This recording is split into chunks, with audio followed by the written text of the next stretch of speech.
Did Liverpool have a bit of a wobble against Manchester United? Is it going to have a knock-on effect against Tottenham Hotspur? Is it a banana skin in waiting, particularly with them picking up a 5-0 win against Red Star Belgrade in midweek? Well, it seems kind of weird that you're saying a game against Tottenham could be a banana skin. Usually that's a term you use for a relegation side, a Newcastle or a Norwich or somebody like that. But the fact that Tottenham are playing the way they are, the fact that the results they've had, does make this one of those games where you think this could change things for Tottenham.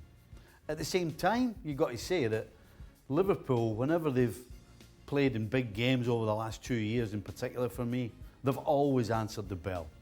Now, because they didn't, in my opinion, answer the bell last weekend against, 2 weeks ago against Manchester United, means that 100% they're going to be after this game.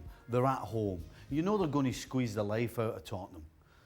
And Tottenham are real fragile right now. You know, they did have a great win, big win in midweek in the Champions League, but this is a different ball game. They're playing against a proper side who are not going to give them an inch to breathe.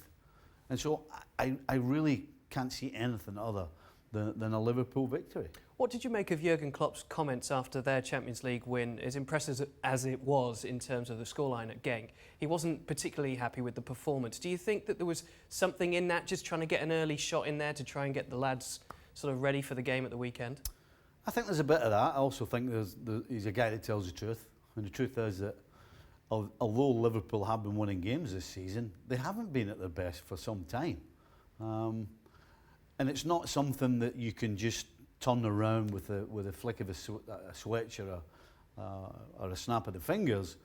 It has to come through training, and then you build into games, and then when you play well for periods in games, then you make that period longer. So it's something that he and Liverpool are searching for. But we can't forget, with the ability they have in the team, with the individuals they have in the team, they can still win games without being as strong and as powerful as a unit as they normally are. Having the players back, Salah coming back and Oxlade-Chamberlain, obviously they recovered the goalkeeper as well. It's looking a lot more solid for them to go into a very important part of the season. He must be absolutely delighted with the way that the start of the season went in terms of getting those points regardless of performance. Now they have that lead. They had a lead last year. Now they have the experience. They have the European Cup in the trophy cabinet again.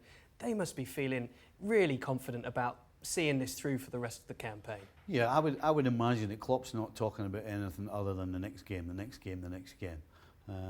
And clearly, the players seem to be taking that on board. And as a coach, when you're not playing well and you're still getting results, you know that good performances are around the corner because you've got too much talent not to start producing good performances. And Liverpool, in form, will score goals. So, you know, I don't think there's that much for them to worry about. They were always going to either lose a game or draw a game. And that's what happened 2 weeks ago. Carry on, move on to the next game. What percentage chance do you give Spurs in the game? I'd probably say about 25%. All right. Yeah, they'll be sitting tight. They're up against it. Liverpool will squeeze the life out of them. Thanks so much for watching ESPN on YouTube. And for more sports highlights and analysis, be sure to download the ESPN app. And for premium content and live streaming, subscribe to ESPN Plus.